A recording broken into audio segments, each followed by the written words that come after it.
NCERT series classes में सभी का स्वागत है। एनसीईआरटी का हिस्ट्री सीरीज चल रहा है, उसमें क्लास 6 है और उसका चैप्टर 4 स्टार्ट है। और आज 4 में जो हम बताने जा रहे हैं ये चैप्टर ही है जिसमें हम पता करते हैं कि जो किताबें हैं और कब्रें हैं, कब्र मतलब कि ब्यूरियल्स या ग्रेव, ये भी अतीत के बारे में यानी इतिहास के बारे में बहुत कुछ बताती है। और अब हमारा जो टॉपिक है वह कब्र है, तो हम कब्र के बारे में चर्चा करेंगे कि कब्रों से क्या पता चलता है, ग्रेव से क्या पता चलता है, या इन्हीं को हम ब्यूरियल भी कहते हैं। देखिए यहाँ पर लिखा है और फिर से आपको मैं यहाँ पर रिवाइज करा लेता हूँ। तो देखिए ये एनसीईआरटी हिस्ट्री क्लास 6 चैप्टर 4 का पार्ट 7 है। आज जो स्टार्ट हो रही है पार्ट 7 है, बाकी सभी पार्ट इसके बन चुके हैं और उसका प्लेलिस्ट बनाकर उसका लिंक इसके डिस्क्रिप्शन बॉक्स में आपको मिल जाएगा, तो कृपया आप उसे जरूर देखिएगा, तभी बहुत ज़्यादा फायदा होगा। अब आइए ये देखिए, आज जो टॉपिक वही है कि what books and burials tell us. Burials मतलब कब्र, तो हम कब्र की चर्चा करेंगे। किताब की चर्चा हो चुकी है और उसमें ऋग्वेद की चर्चा हुई कि कितनी हमें उससे इतिहास के बारे में महत्वपूर्ण जानकारी मिलती है। लेकिन अब हम जो कब्र है यानी ग्रेव्स हैं या ब्यूरियल्स है, ग्रेव वो होते हैं या ब्यूरियल्स जहाँ की मरने के बाद मनुष्य को उसमें दफन किया जाता है, बरीड किया जाता है। तो आज उसी की चर्चा है। अब देखिए वो और क्या है, आज का जो टॉपिक है वो है लोगों की सामाजिक असमानताओं के बारे में पता करना। ये बहुत ही इम्पोर्टेंट टॉपिक है और इस पर हम चर्चा करेंगे कि आखिर जो ब्यूरियल्स है या जो ग्रेव है उससे लोगों की जो सामाजिक असमानता है या डिफरेंस है, सोशल डिफरेंस, उसके बारे में कैसे पता चलता है। आज का ये टॉपिक है। देखिए मैं भी यहाँ इंग्लिश लिख देता हूँ, फाइंडिंग आउट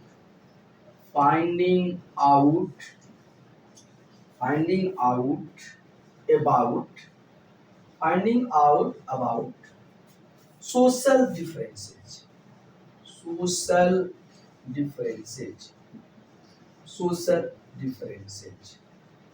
हम पाएंगे कि जो सोशल डिफरेंसेस है, समाज में जो असमानता है, वो भी हमारी जो मनुष्य की जो कब्रें हैं अतीत की या पास्ट की, वो हमें बताती हैं। अब हम उसको पता करते हैं। तो सबसे पहले इसमें देखिए टॉपिक मैं पढ़ रहा हूँ और आपको समझा रहा हूँ।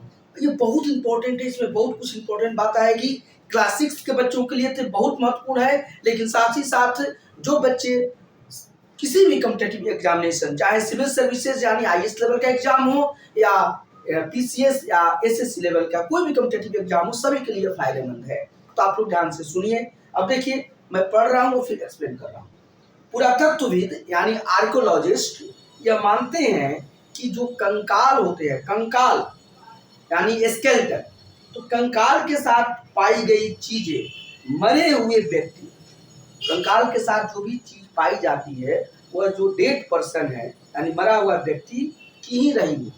ये इतिहास इस बात को मानते हैं कि भाई अगर ग्रेव है या ब्यूरियल है यानी कब्र है, उसमें अगर कोई कंकाल है किसी मरा हुआ व्यक्ति का और उसके बगल में कुछ वस्तुएं या चीजें रखी हुई हैं, तो ये इतिहासविद या आर्कोलॉजिस्ट अनुमान लगाते हैं कि यह मरा हुआ व्यक्ति का ही हो सकता है। साथ ही साथ कभी कभी एक कब्र की तुलना में दूसरी कब्र में ज्यादा चीजें मिलती हैं। अब हमें देखते हैं कि कभी कभी होता क्या है कि कोई एक कब्र है, क्योंकि आर्कोलॉजिस्ट कई कब्रों की खुदाई करते हैं, तो कभी इतिहास कब्र के बारे में पता करने के लिए, तो कभी कभी एक कब्र की तुलना में किसी दूसरी कब्र में कुछ ज्यादा चीजें मिलती हैं, कुछ ज्यादा महंगी चीजें भी मिलती हैं। ठीक है, अब यहाँ पर एक साइट है, उस साइट को हम पढ़ेंगे और उसके बारे में चर्चा करेंगे। देखिए लिखा गया है मानचित्र 2 पर, मानचित्र 2 यानी पृष्ठ संख्या 12, तो पेज संख्या 12 में एक मैप दिया गया है, ये मानचित्र 2 है। और आज जो हम चैप्टर आपको पढ़ा रहे हैं ये इस बुक के पेज संख्या यानी पेज नंबर 39 में है, यानी पृष्ठ संख्या 39 में मैं ये टॉपिक शुरू किया हूँ। और इसके पेज संख्या 12 पर आ जाइए और उसमें एक मैप दिया है, तो उस मैप को मैं यहाँ पर आपको दिखा रहा हूँ। और साथ ही साथ उस मैप के साथ ही मैं ये जो इंडियन सब कंटिनेंट का जो मैप है, भारतीय उपमहाद्वीप का फिजिकल मैप है, यहाँ भी इस मैप में भी भारत का मैप है, यहाँ भी मैं आपको दिखाऊंगा वो साइट कहाँ है। तो देखिए यहाँ पर ये ब्रह्मगिरी साइट के बारे में चर्चा हो रही है। देखिए ये ब्रह्मगिरी साइट है। देखिए मैप, अगर आपके पास बुक है तो आप जरूर इसे निकाल कर देखिए। ये देखिए पेज संख्या 12 में आ जाइए, पृष्ठ संख्या 12 में आ जाइए और उसमें देखिए ये मैप आपका मानचित्र 2 यानी मैप 2 दिया गया है। यहाँ पर महत्वपूर्ण पुरास्थल स्थल है और इस महत्वपूर्ण पुरास्थल स्थल में एक साइट है, उसका नाम है ब्रह्मगिरी। ये ब्रह्मगिरी जो है यह मेगालिथिक साइट है, महापसार स्थल है, महापसार पुरास्थल है। और यह जो मेगालिथिक है ये साइट जो है ब्रह्मगिरी, देख रहे हैं ना, यही ब्रह्मगिरी के बारे में आपको हम चर्चा करेंगे और इस साइट के बारे में हम देखेंगे कि यहाँ जो ग्रेव मिले उसमें क्या क्या चीजें मिली है। तो सबसे पहले इस बड़े मैप में आ जाइए और देखिए ये जो ब्रह्मगिरी है, देखिए यही है, यह कर्नाटक राज्य में है। देखिए यहाँ पर है, ये कर्नाटक राज्य है और कर्नाटक राज्य का देखिए ये आपका चित्रदुर्ग जिला है। तो चित्रदुर्ग डिस्ट्रिक्ट है कर्नाटक राज्य में और यहीं पर ब्रह्मगिरी है। यहीं चित्रदुर्ग डिस्ट्रिक्ट में यानी चित्रदुर्ग जिला में कर्नाटक राज्य भारत का एक राज्य है, प्रांत है और यहीं इसके जो जिला का नाम है चित्रदुर्ग जिला और यहीं पर यह ब्रह्मगिरी साइट, देखिए ब्रह्मगिरी साइट है। बात समझ गए ना। अब इसके बारे में आ जाइए कि ये जो साइट है एक तरह से यहाँ पर एक मेगालिथ साइट मिला है, यानी महापसार स्थल मिला है। और महापसार स्थल के बारे में हमने चर्चा कर दिया है कि महापसार स्थल में जो कब्र होते थे उसको बड़े बड़े पत्थर लगे होते थे, तो इसीलिए उसको महापसार कहा गया है। तो ये जो साइट है, ये जो पूरा स्थल है महापसार पूरा स्थल, यह एक ग्रेनाइट की चट्टान है और यह जो जमीन से इसकी ऊंचाई जो है 180 मीटर है, 180 मीटर ऊंचा, ये जमीन से ऊंचा एक यह ग्रेनाइट की चट्टान है और यही ब्रह्मगिरी आपका महापसार यानी मेगालिथ साइट है। ये देखिए इस साइट की खोज जो है वह 1891 में आपका बेंजामिन एल राइस, नाम क्या है, बेंजामिन एल राइस, मैं यहाँ लिख भी दूंगा। तो इसने इस साइट को इन्होंने खोजा था 1891 में। एक्चुअली वो अशोक के शिलालेख खोज रहे थे, तो यहाँ पर अशोक के शिलालेख में मिला है 1891 में। और माना जाता है कि जो मौर्य साम्राज्य था, जो कर्नाटक में यह ब्रह्मगिरी जो है वो उसके सबसे दक्षिणी छोर था, दक्षिणी छोर। तो ये सब बहुत ही जानकारी की चीजें हैं, आप जान लीजिए। तो सबसे पहले मैं यहाँ पर लिख देता हूँ, देखिए ब्रह्मगिरी, देखिए ब्रह्मगिरी के बारे में जानकारी लिख देता हूँ, ये इम्पोर्टेंट है इसलिए मैं इतनी चर्चा कर रहा हूँ। तो ब्रह्मगिरी ये जो स्थल है, पूरा स्थल, ये महापसार पूरा स्थल है। तो देखिए ब्रह्मगिरी ये कहाँ पाया जाता है, क्योंकि मैं यहाँ पर महापसार या मेगालिथिक काल के ही बारे में मैं कह रहा हूँ। ये महापसार स्थल, महापसार ये स्थल, ठीक है। यहाँ पर अशोक के भी शिलालेख मिले हैं। और यहाँ पर देखिए ब्रह्मगिरी जो है महापसार, ये कहाँ पर है, तो ये कर्नाटक में है, कर्नाटक, ये सब नोट कर लीजिए। और कर्नाटक का ये चित्रदुर्ग जिला है, चित्रदुर्ग जिला में स्थित है। नहीं, दूसरा इसके बारे में, ये ब्रह्मगिरी जो है इसके बारे में ये है कि यह ग्रेनाइट की एक चट्टान है, ग्रेनाइट की चट्टान है, इसे भी आप नोट कर लीजिए। और इसके ये एक और है कि यह जमीन से 180 मीटर ऊंचा है। ये नहीं पूछता है लेकिन मैं यहाँ पर लिखा दे रहा हूँ कि जमीन से 180 मीटर ऊंचा है। लेकिन ग्रेनाइट ये पूछ सकता है और कर्नाटक में है और कर्नाटक के चित्रदुर्ग जिला में ये ब्रह्मगिरी है। तो यहाँ पर ये महापसार स्थल मिला है। साथ ही साथ यहाँ पर इसकी कुछ और इम्पोर्टेंट है ब्रह्मगिरी की, कि यहाँ पर क्या हुआ है कि अशोक का शिलालेख मिला है, अशोक का शिलालेख, यहाँ पर अशोक का शिलालेख मिला है, शिलालेख। और इसका खोज कौन किया था, इसका जो शिलालेख, इसका जो खोज किए थे वह आपके, उसका नाम है बेंजामिन एल राइस, उनकी नाम लिख देता हूँ।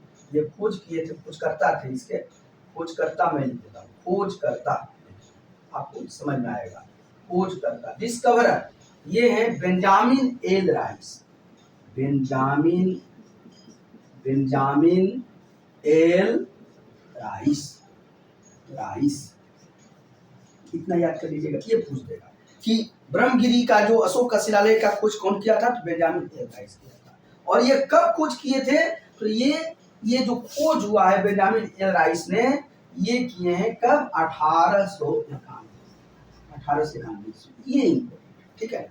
तीसरा इसके बारे में जान लीजिए कि यह मौर्य साम्राज्य का दक्षिण सबसे साउदर्न ये जगह था, स्थान था। तो मौर्य साम्राज्य का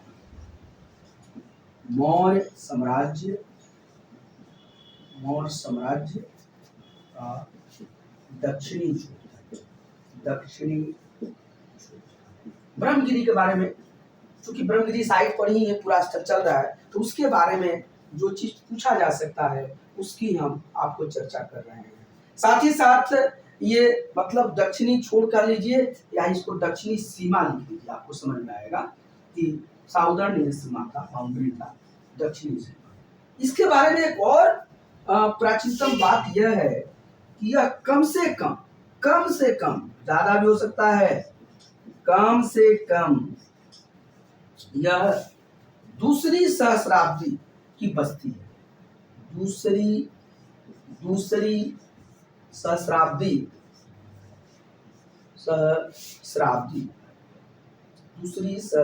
मतलब 1000। सहस्र मतलब क्या होता है, 1000। दूसरी सहस्राब्दी की सबसे पुरानी बस्ती, ठीक है ना, ये पुरानी बस्ती,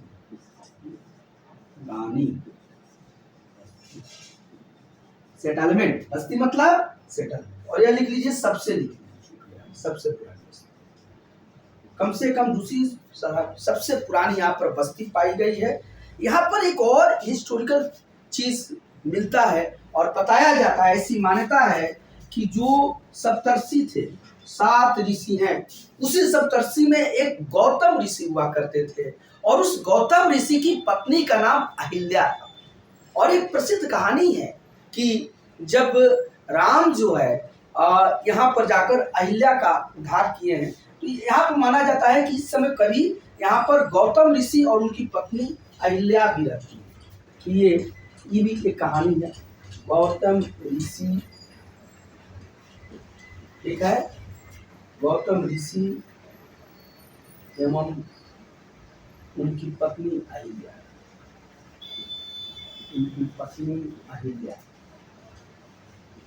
हालांकि इसी अहिल्या को उद्धार भगवान राम से हुआ था। ये गौतम ऋषि उनके पत्नी अहिल्या से भी माना जाता है कि यहाँ पर ये लोग रहे हैं। तो ये इसकी ब्रह्मगिरी के बारे में आ गई।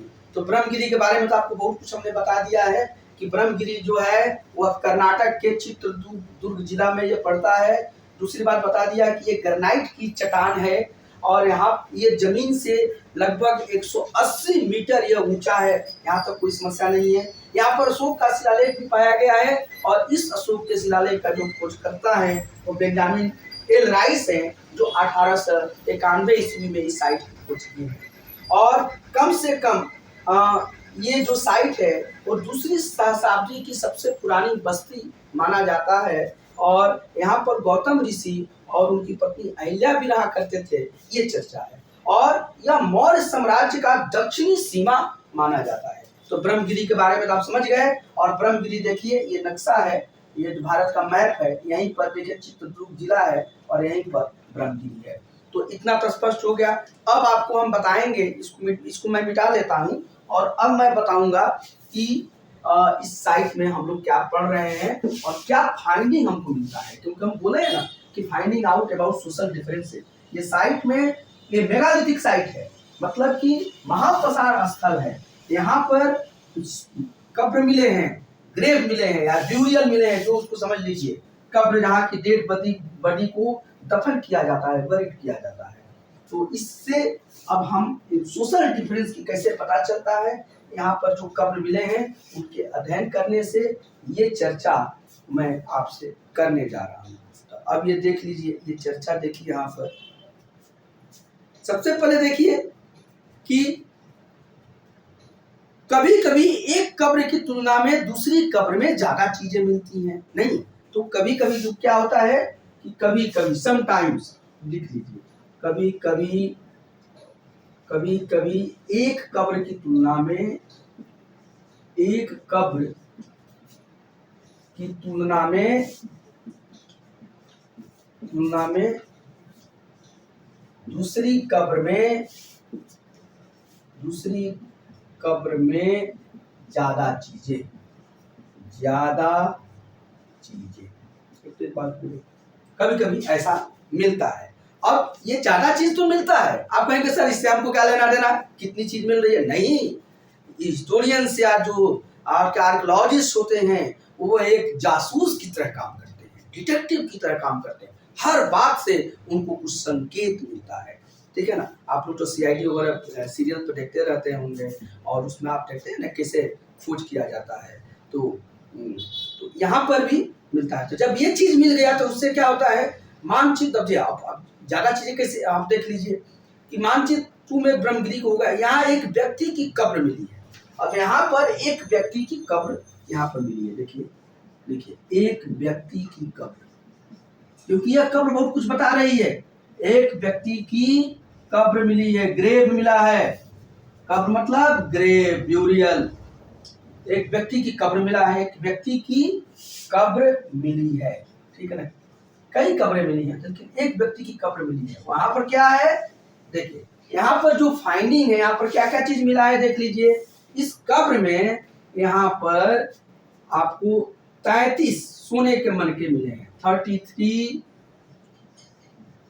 सोने के मनके, मनके तो आप पढ़े हैं ना, तो सोने के मनके हो गए, गोल्ड बीट्स होते हैं, गोल्ड बीट्स नहीं, बिल्कुल सही सी बात है भैया कि जिसके कब्र में सोना मिलता है, चांद या बहुमूल्य धातु मिलते हैं, तो भैया वो गरीब तो होगा नहीं। तो एक कब्र मिला है, उस कब्र में सोने के मनके मिले हैं, यानी गोल्ड बिट्स मिले हैं, ठीक है। और क्या मिले हैं देखिए भैया, प्लस लिख लीजिए। इसके साथ साथ उस कब्र में आपको और बहुत चीज मिले हैं, उसमें देखिए 2 स्टोन बीट्स भी मिले हैं, 2 पत्थर के मनके मिले हैं, 2 पत्थर के मनके, स्टोन बीट्स हो गया। साथ ही साथ इस कब्र में प्लस में दे देता हूं, और क्या मिला है इस कब्र में देख लीजिए कि यहाँ पर आपको शंख मिला है, ठीक है ना। एक और मिला है 4 कॉपर बैंगल्स, तांबे की चूड़ियां, तांबा भाई जानते हैं ना, तांबे की चूड़ियां मिली हैं, यहाँ पर तांबे की चूड़ियां मिली हैं, तांबे की चूड़ियां मिली हैं, यानी कॉपर बैंगल्स मिला है। ये फाइंडिंग बहुत कुछ चीजें बता रही हैं, और इसी के साथ साथ यहाँ पर एक शंख पाया गया है, एक यहाँ पर देख लीजिए, एक आपको शंख जानते हैं ना, शंख, इसको लिख लीजिए, यहाँ पर शंख को लिख लीजिए कौंच से शंख, ठीक है। तो एक कब्र यहाँ पर मिला है ब्रह्मगिरी में, जहां पर कि 33 सोने के मनके गोल्ड बीट्स मिले हैं, 2 पत्थर के मनके मिले हैं, 2 स्टोन बीट्स मिले हैं, 4 तांबे की चूड़ियां मिली हैं, मतलब कि कॉपर बैंगल्स मिले हैं 4, और एक शंख यानी कॉन्च सेल मिला हुआ है। और एक पास में एक दूसरी कब्र भी है, दूसरे कंकालों के पास क्या देखा गया कि आप देखिए दूसरे कंकाल, क्योंकि कब्र में भैया कंकाले नहीं मिलेंगे, कंकाल मतलब स्केलेटन, शरीर तो कंकाल पर ही खड़ा है भैया, स्केलेटन पर। तो जब कब्र में डेड बॉडी को डाला जाएगा तो समय के साथ इसके बाकी सब चीज तो गल के समाप्त हो जाते हैं, डिकम्पोज हो जाते हैं, बचता क्या है तो कंकाल बचता है। और उसी कंकाल से जो आर्कियोलॉजिस्ट है, हिस्टोरियंस हैं, वो फैक्ट्स यानी तथ्यों की जांच पड़ताल करके एक इतिहास रचते हैं। तो अब देखिए सब इसमें भी कंकाल मिला है और उस कंकाल में उस व्यक्ति के कब्र के साथ इतनी चीजें मिले हैं। दूसरे कब्र जो है उसमें कंकाल के साथ सिर्फ कुछ मिट्टी के बर्तन पाए गए। क्या मिला है? सिर्फ कुछ मिट्टी के बर्तन, मिट्टी के बर्तन यानी पॉट्स मिले हैं, पॉट्स।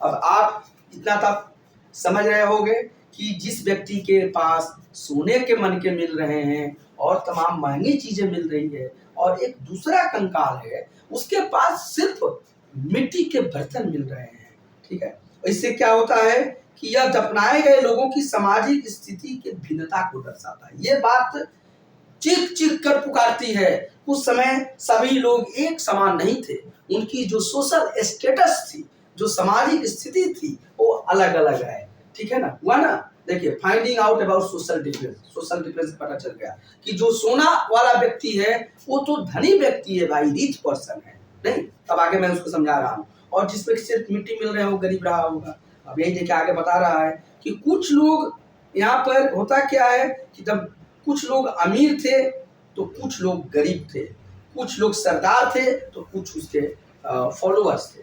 इससे क्या पता क्या चलता है? तीसरा मैं लिखता हूँ कि पता क्या चला, पता चलता है, पता चलता है क्या कुछ अमीर थे, कुछ लोग अमीर, अमीर मतलब रिच, कुछ लोग अमीर रिच और कुछ लोग क्या थे?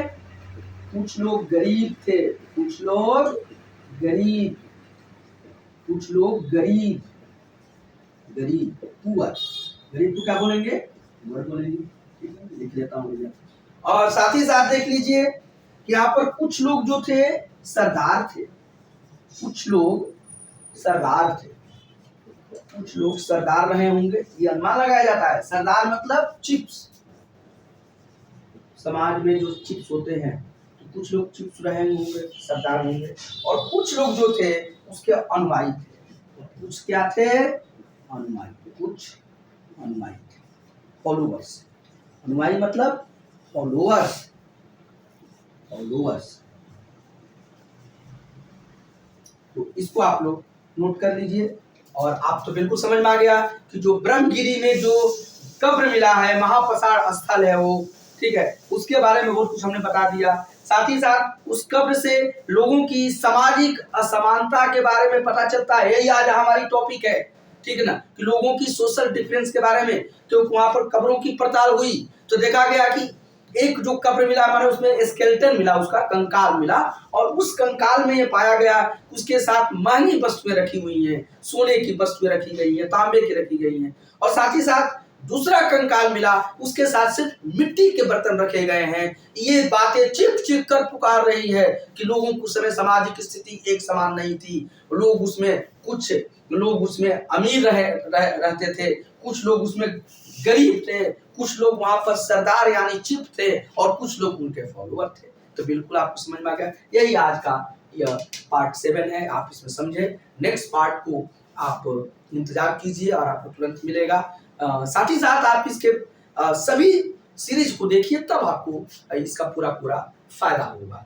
और आज इसी के साथ आपको हम थैंक कहेंगे, लेकिन उसके पहले एक और रिक्वेस्ट कर रहे हैं, और यह रिक्वेस्ट आपके फायदे के लिए है कि आप अभी तक इस चैनल को सब्सक्राइब नहीं किए हैं तो कर लीजिए। ये आपके लिए वरदान साबित होगा, आपके लिए एक ब्लेसिंग होगा। और साथ ही साथ अपने दोस्तों को भी शेयर कीजिए ताकि वो भी सब्सक्राइब कर लिए हैं। कोई मन में बात हो तो कमेंट सेक्शन में जरूर उसे भेजिए। और पढ़ाई अच्छी लग रही है तो निसंदेह इसको लाइक कीजिए। Thank you.